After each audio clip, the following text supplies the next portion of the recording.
Welcome to Dave's Cooking Show, coming at you every Sunday, Monday, Wednesday, and Friday at 4 p.m. Central Standard Time. Don't forget to like, share, and subscribe to Dave's Cooking Show, as most of you are not subscribed. Don't forget to leave a comment, it helps the video out a ton.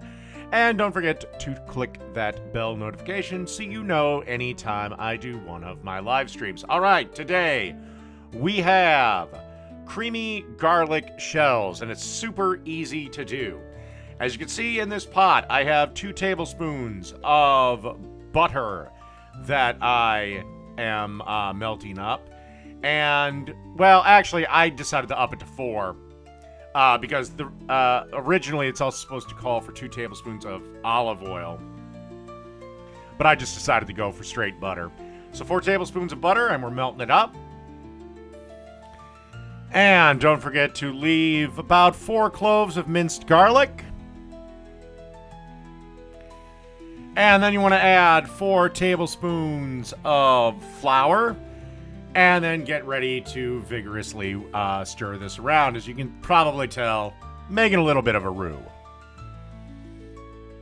After a couple minutes, we got our roux. Now it's time to add a 1.5 cups of milk and a 1.5 cups of chicken broth. And give this a little stir around.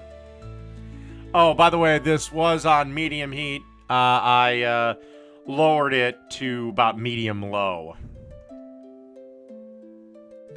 This would also be a decent time to get the water started for your pasta. You'll need about 1 pound of medium shells. Or really any pasta you like, but I just went with shells.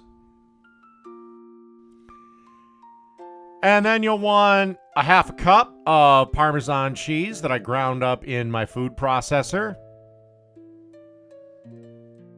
Give that a couple of minutes and a few stirs to melt up.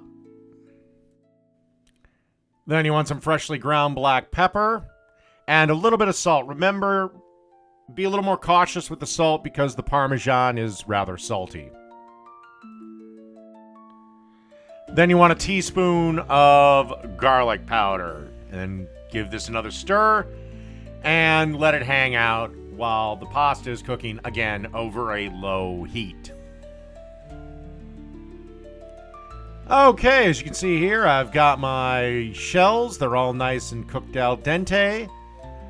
Gonna add that wonderful sauce that we made. And then we want to give this a good old stir around, make sure everything is coated. And then to serve it, just want to put it in a bowl. And then give it a nice little freshly grating. This time I decided to go with Asiago cheese. And that's pretty much it.